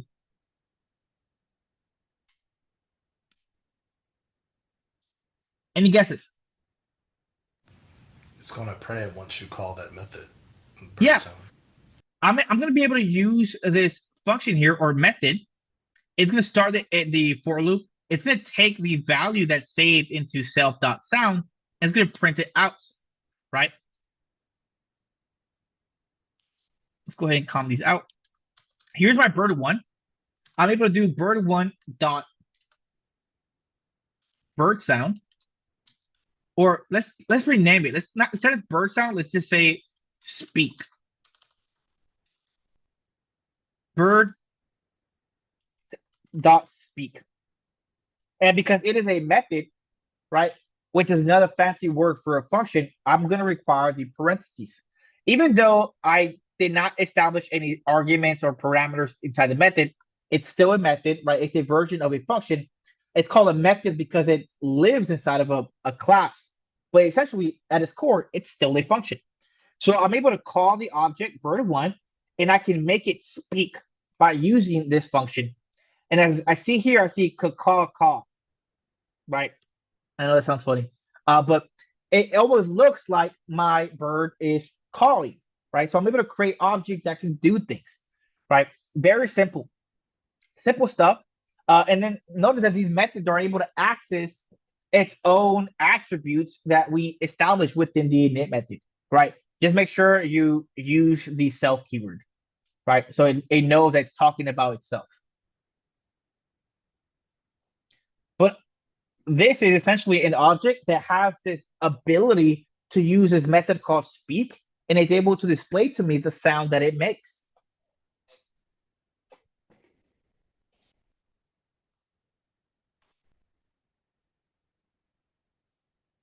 Right, the code snippet here shows something fairly similar. We have the pets, and it had a method called say something. Uh, and this is a pre-formatted string that they created, right? Some string interpolation where it made the pet say, "Hey everyone, my name is," and then it puts the value of its name here, right? But essentially, it comes out with a string where they're able to call both of these pets, and they're able to make these quote unquote pets say something like their name and say what their species is, right? So these classes are able to create methods to do different functionalities. Uh, what's a way that this might be like in a real world code? Once again, using the bank analogy, right? A bank should be able to make transactions, right? Maybe transfer money, right? So maybe a bank account should have a method called transfer money, right? This method might look something like this. Let me show you. We can have something like class bank accounts, and this bank account would have a init method, and we'll keep it super simple. We'll just say bank ID and um, account balance, right? We're going to set the bank ID to the parameter bank ID, and we'll create an account balance and assign it the parameter that's being passed in, right? Pretty straightforward. Let's create an instance of this. I'll say Justin bank account. You're the first person I saw. It's equal to, I'm going to create a bank account for you, Justin, right? Your bank account ID is going to look as such, JM with some string of integers, and then you're pretty broke, so I'm gonna give you like $50. But right, How'd you know? I might have like an object like this, and the objects is going to allow me to be able to create different things that belong to you, right? These data attributes, these variables that belong specifically to you, right? Imagine having to create multiple bank accounts, right? It would be pretty gruesome to have to type out everyone's bank account over and over again and integers, balances and stuff like that. So we are able to create classes that can do a lot of this heavy lifting. Right, well, here is your bank account, your ID, and your account balance, right? We might be able to do something like define transfer money. And to not add anything complex here, all I'm going to say is self.account balance minus equal 10, right? So after I create your bank account, what I'm going to do is I'm going to print out your account balance, Justin. I'm going to say Justin underscore bank account dot account balance, right? After I print it out and we see how much money you have there, I'm going to call your bank account object, and I'm going to transfer some money So I'm gonna call the method. Afterwards, I'm gonna print out your bank account balance again, right? And when I first printed out, you had $50. You then transfer money, and now I'm able to check your balance, and now you have $40, right? So this is a very small scale, very simple example. But this is essentially how a bank account website might have their bank accounts set up, right? They might have classes defined where they're able to create accounts for their customers, where they're able to track all their specific data attributes, account IDs, usernames, passwords, emails, routing numbers, your account balance, anything that you might think of, right? You might have different objects that share this responsibility. You might not want to put all of this on one object. You might have a bank account object. You might have an account balance object, right? And you're able to store this information and have it nice and formatted and provide methods that is able to manipulate all these different data attributes, but can keep it consolidated and only belong to whoever this object is, right? This object might just belong to you, Justin, or we might have one for Dominic and Michael, and so on and so forth. We're gonna take a quick pause, guys, because it is 7:29. Let's go ahead and go on a 10-minute break. Um, and we'll come back at 7:39. So right before we went on break, I was just kind of finishing off that at the end of the day, your classes and objects are really just to kind of organize your code, right? You can already see that we're able to create, what we call data attributes or data fields. They're essentially just variables that we can hold values like strings, integers, lists, dictionaries. And then we're also able to create individual methods that only belong to this class. So we're able to organize these functions, right, methods, and variables of different data types and data structures within one big container, which is known as the class, right? Instead of having to recreate this multiple times, hard coding it, we're able to put it all within this little blueprint or class, and then just instantiate objects or instances of it, right? So if you guys hear me say instance, we are talking about an object, right? It is the actual, I guess, I wouldn't say physical form of the object, but it is like the creation of the object. It is after the init method is ran and an object is created and saved into a variable, right? That is the instance. Instances, multiple objects. And once again, the object is the actual creation that comes after running the class, and the class itself is just a blueprint for the object, right? So objects and classes are two different concepts, but they're tied to each other, right? They require each other one over the other. Yeah, let's go ahead and continue. So I mentioned the private data members, right? So you guys saw that data field that had the underscore.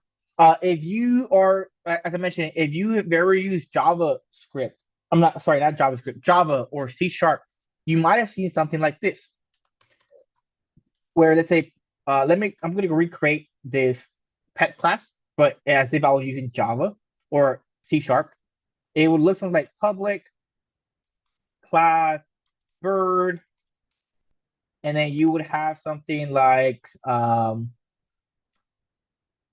let's say, private string species, right? And then you would like assign it, right, a species or whatever.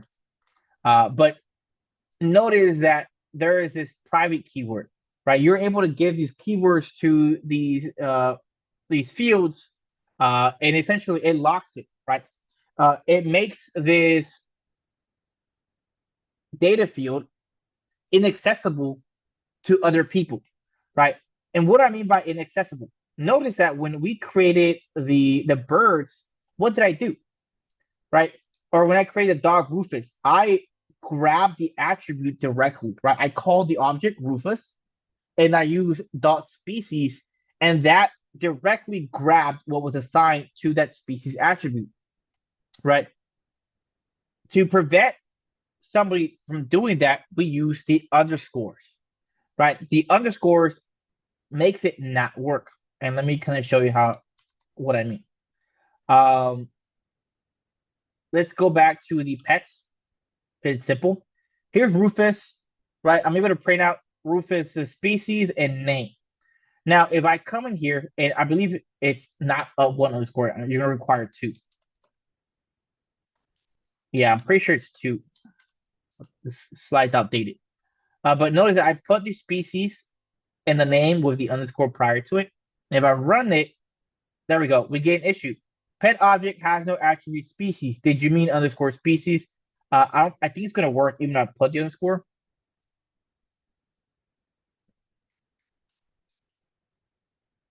Yeah, let's do two underscores. I'm pretty sure it's two. I think two will keep it from working.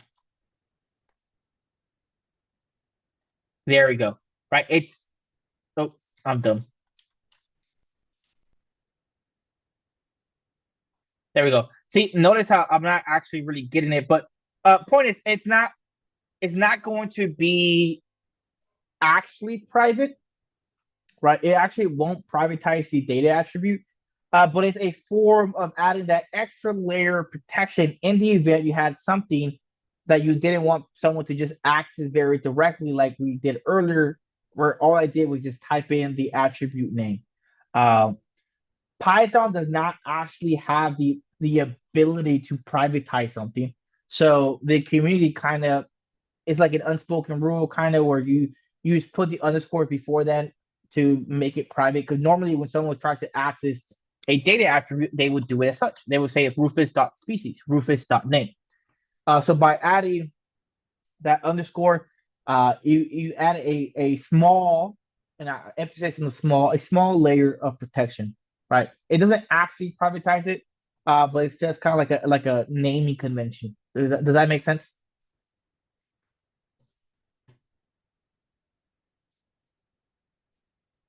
So Python does not have such a keyword for private.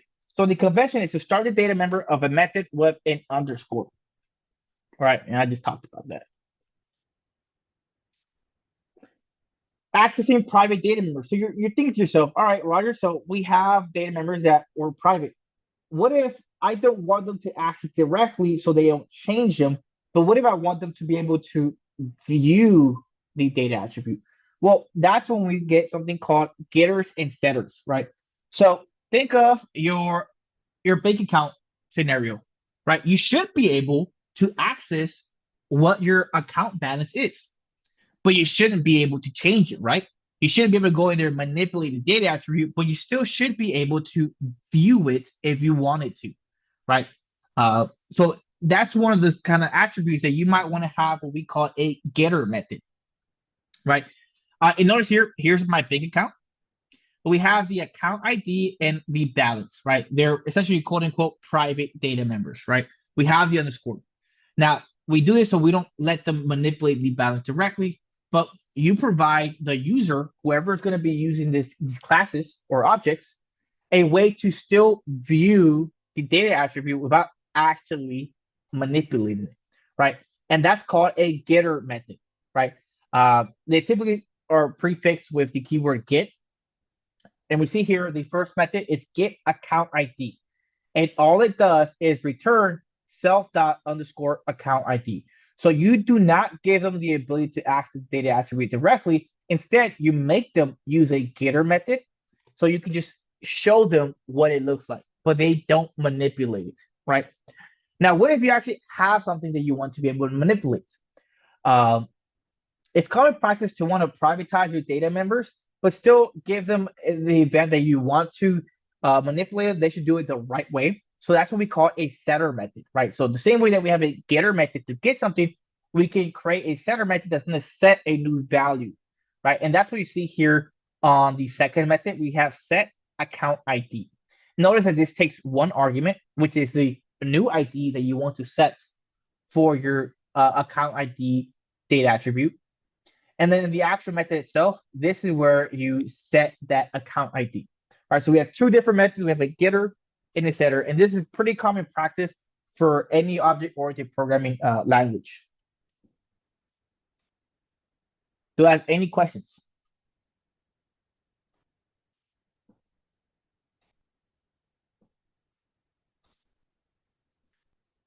None at all. You guys are just killing it. How you doing, Keegan? Doing just fine. Okay. All right. Awesome. Yeah. All right. Printing objects of a user-defined class. Right? So we saw it earlier. When I tried to print out the pet object, we got this weird little hash, right? So you are able to print out an object to get some kind of feedback that is going to allow you to identify whether the object was created or not. It won't be exactly readable, but it does give you something that you can use as some kind of feedback, right? So when you try to print out a object, it'll tell you what type of object it is, and it'll give you a memory address. The important part to take away from this is that it's showing you that it is an instance of the object. So that should let you know that it was created successfully, right? So you are able to do that. Now, there is a way to redefine this so you don't get this weird hash, which we'll talk about in a little bit. So objects everywhere. I love this meme. It's essentially all objects. Yes. Everything that you see in Python or that it's coded in Python is typically going to be consistent in objects. You typically just won't have a bunch of code just running unless you're doing some kind of Python script. But for the most part, when you guys get to your backend development in the curriculum, everything you do is going to be created in objects, right? So you want to get really comfortable with objects. This meme can also be used with the HTML div reference. Everything in HTML is essentially just divs. If you think about it, that's where I've seen this meme before too. All right, so let's give it a try. The taxcap.py. Let's actually try to create some objects.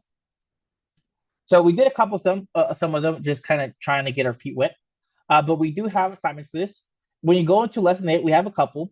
The first one we're going to cover today is going to be the taxi cab. So the taxicab.py is going to be empty. What you're going to look for is the README within that directory. It's going to tell you what is expected of you. And I know it's a lot. It might feel like a lot, right? And you're going to take this and you're going to create it from top to bottom, right? It should be in order. You're going to create a class called taxicab, right? It tells you how many data members you're going to have. You're going to have 3 private data members. And we should be able to take in the X and Y coordinates of our taxicab as well as an odometer reading, right? This data member should be established within the init method. After you declare your get method, I want you to create getter methods to be able to grab the X coordinate, the Y coordinate, and the odometer, right? So you should have a getter method for all 3 of these data members. After you create your init method and your getter methods, what you're going to do is you're going to give your taxicab a method that's going to allow it to move, right? You should be able to move the taxicab along the X and Y axis, right? We all familiar with X and Y axis, up, down, left, right? If we don't, ask away and I'll explain a little bit more. But essentially, your X axis is going to be from your left to your right, and your Y axis is going to represent your top to bottom, right? So positive X is going to go to the right, negative X is going to go to the left. Same thing with the Y axis. Positive Y is going to go up, negative Y axis is going to go down. So you should be able to create 2 methods for manipulating both the X and the Y axis. Finally, after you create these methods, you should have an additional method, which is, as you already defined earlier, your get odometer. So you should be able to use the get odometer afterwards to see how far you have moved, right? So we're going to create a class to represent a taxicab that's going to be moving. Do I have any questions? All right, time is 7:51. Let's give it an honest 15 minutes, just in case anyone struggles with this. Let's come back at 8:05.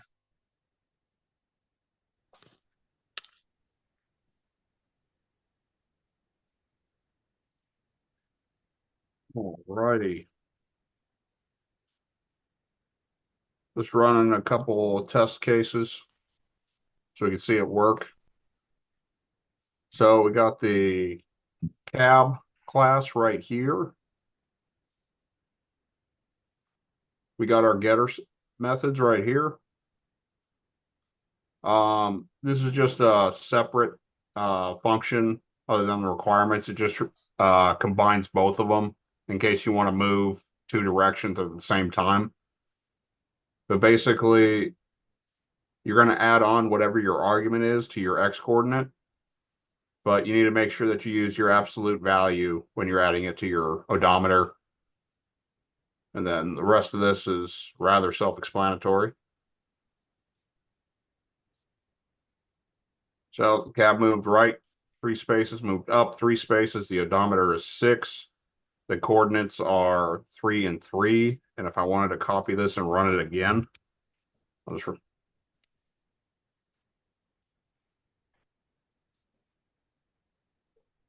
the odometer is now 12. So the odometer is working good. If I wanted to do negatives, should come back to 0. And the odometer is still 12. Right on. Yeah, pretty straightforward. This kind of just reemphasizes the fact that if you really think about it, if you look at the code, these are essentially just functions, right? The data attributes or data members we created are essentially just variables, right, that have values. And then these functions are taking in these variables and manipulating them, right? Pretty much just changing their values. And all this is being done within what we're calling a class, which if you think about it, is just a container that's just holding all these together, where you can essentially call the container and access these variables and functions together in one localized location, right? Or one location here. So, yeah, good stuff. Good stuff. Let's go ahead and go into the next part of our class. And if I'm being honest, I think it's actually straight to another assignment, right? So, we just finished the taxicab.py. The next one's a little bit more challenging than this one, and it's going to be the standard deviation. Every single time I teach this class, I always have to open this up because I forget what the standard deviation is. So let's go ahead and click this and follow the link. And it's going to bring you down here to what the standard deviation really is and how to calculate it, right? So the standard deviation is the calculation of the dispersion or variation in a set of numbers. And the way that you calculate it is that you have a list of different numbers. You calculate the mean, right? So essentially, mean is just a fancy word for average.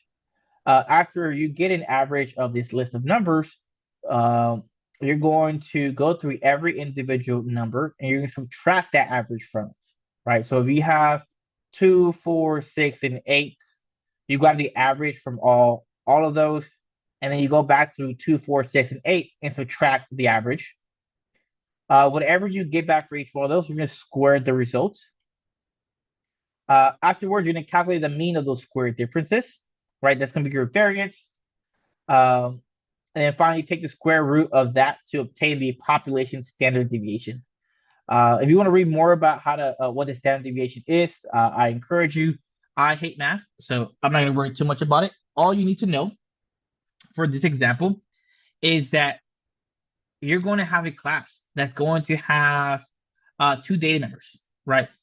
This class is going to be a class of person, and the data member is going to be the name and the age, right?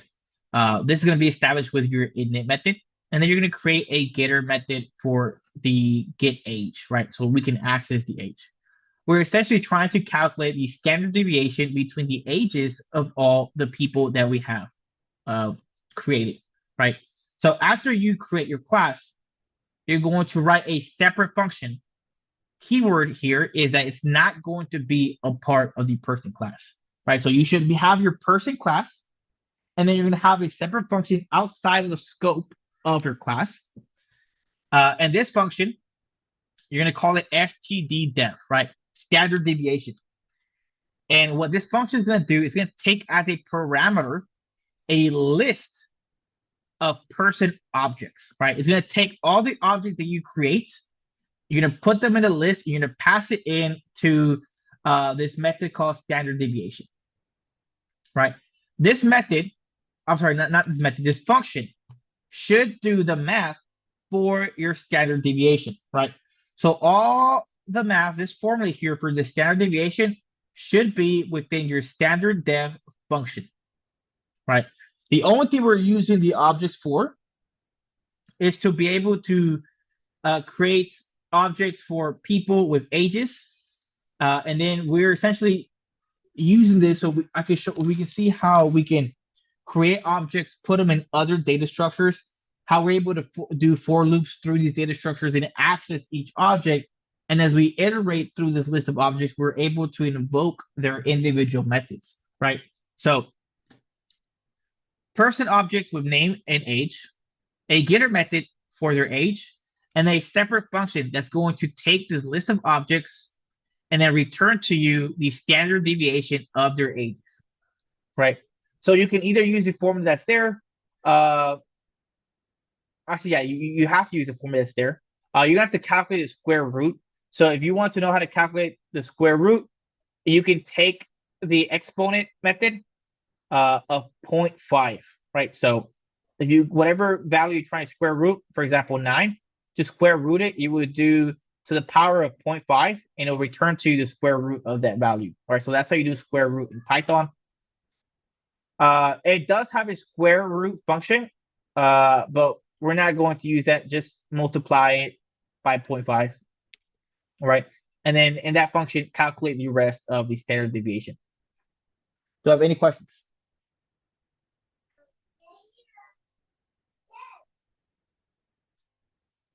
All right, let's give it 15 minutes again. Time is 8:11. Let's go ahead and come back at 8:26. I got it right This here. meeting It is just being recorded. it just looks extremely it just looks ugly, I'm not gonna lie to you. So do you see it? Yes, I can. Okay. So it took me a while because I had to like you, I'm not really all that great at math either. So I had to try to really understand what it was trying to do. But I did follow the instructions right here. I did the standard diff. So first things first, I initialized the list, and then I created a sum of ages, and I set it equal to 0. First, I had to figure out how to get back, I just appended this list with the object. I did get age and then appended it to the list here. Then I did another loop for age in list of ages, sum of ages plus equal to age. So to just get like, the amount of how old, of it all add together. Then afterwards, I came down here to the mean. Um, I did, obviously to get the mean, I just had to take the amount of ages that I got and just divide it by the list to get this mean right here. And then I came down here and I did a third loop and I accessed the list of ages again, and then I did sum of squared plus or equal. I took the age again and I subtracted it from the mean that we got earlier, and I did an exponent of 2. And then to get the variance, I did took this variable, the sum of squared diffs, and then I divided it by the length of lists. And to get the standard deviation was the variance again to the 0.5th and just returned it. So if I do it right here in Python, I don't know if you can see this number, can you? Yes, I can. Yep. So I don't know. Is that the correct solution? Because it didn't have this. Well, not what it was supposed to return I inside don't the know. or nothing. So I Keegan, have no. can you vouch for his answer, Keegan? Looks good to me. Cool beans. I Right was on. worried I got the wrong answer too. Yeah, I apologize for that. Really, the real uh, value of this exercise is knowing that you're able to create objects, assign them to different other data structures, and then loop through them inside of a function while still leveraging their methods, right? That's really the biggest thing to take away from this exercise. Even if you got the standard deviation answer wrong, that's okay. Really, just really understand the fact that you can use these objects and then do their methods that they have within other functions as well, right? Any questions? Yeah, only thing I gotta do is not use all these loops so much, man. This is like what, log of three or something like that. I don't know the data sign. No, it's still it's all of n. Okay, Because you don't have any nested for loops. okay, Um, so even though you have like three different loops, the time complexity doesn't change. It's still the same. cool Loops are beans. really efficient. Sick, sick. All right, let's go ahead and continue. So that concludes the standard deviation. Let's go ahead and move on. So passing objects as arguments. So objects can also be passed in as arguments to any method because everything in Python is an object. Let's look at the code snippet here. We have the standard pet class that we saw earlier, right? It has the init method with a name, and it has a getter function that returns to you the name. Here we have a class called home, right? This home class has two data members. One is for owner, and it has an empty list called pets, right? And as you see here with the comments, this is supposed to be a list of pets in the house, right? When this home class is instantiated into an object, it's only going to take the owner and it's going to assign that owner. So from this init method, what I can already identify is that whenever I create a new home object, it should already have an owner, or I'm sorry, I should be giving it an owner to instantiate it, right? And by default, I should have some kind of variable or data member, to be specific, that I'm able to hold my pets in. But by default, this pet's data member comes in empty, right? This home class has a method called adopt pet that's going to allow me to take in a pet object as an argument. And with that pet object, I'm going to append it into my list of pets. So I can create a class that's going to create an object of a home that has a method that takes in another object and saves it as a data member. Right, so this is a possibility as well. Finally, the last method here we see is show pets, which all it's going to do is just return to me the list of all the pets that I have. Here's the example. They create an instance of a pet called Fido. They then create a instance of a home with Guillermo being the homeowner. Guillermo's home decides to adopt a pet, which is that Fido, and we're able to display all the pets that this home has by saying my home.show pets. When it runs this, you're going to see here the display is a list of what seems to be a pet object. Obviously, because it's a pet object, you can't really see what it actually is. Once again, we get this little hash code of the fact that it's an object and at its memory location. So what they do is they iterate through this list and they invoke the get name method on the object so we can get something that's readable. Any questions?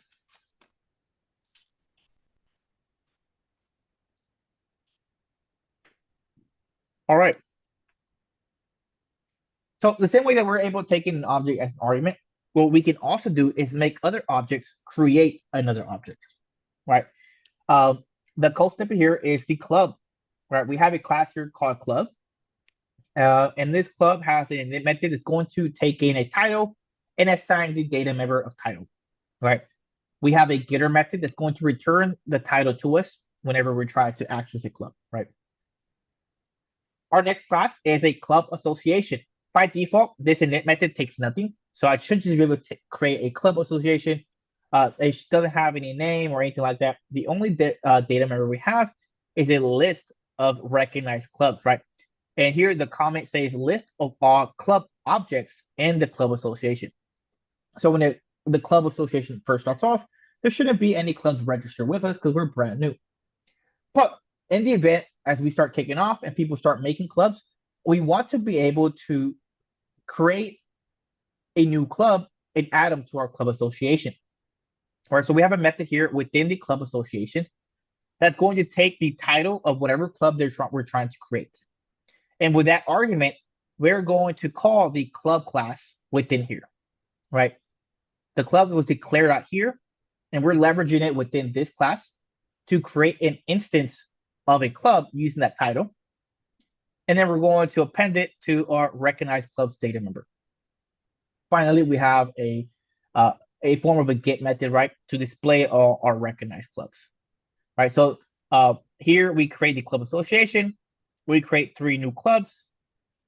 They're added into the club association. And then finally, we list out all the clubs we have. And we see here that all 3 clubs were successfully added within the club association.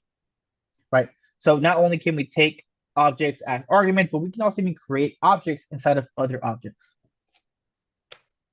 Any questions?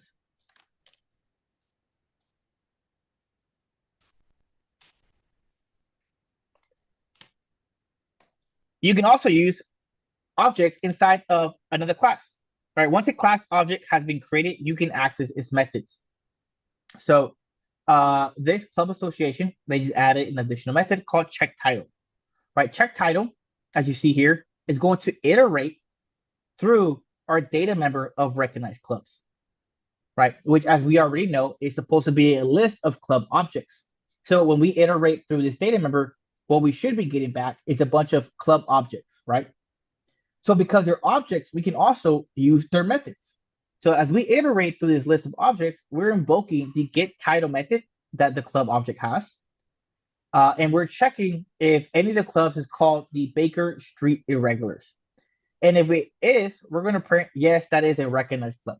Right, so we're able to create a method that can iterate through a list of objects to see if a club exists, right? And the thing to take away from this code snippet is the fact that we can invoke the methods of this object within here if it's been instantiated. Make sense?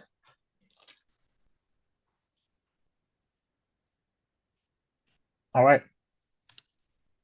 In summary, we can use objects of the same class or another class inside any method. A method can accept an object of any class as a parameter, just like we're able to take in strings, integers, or anything like that within a regular function, right? By default, a method will always have a self parameter, and self will reference the object on which the method was called. If we have an object that has another object within it, you can still use its methods. Finally, the last exercise is going to be line segment.py for today. This is actually a fairly long exercise. So we're going to go ahead and stop the recording here.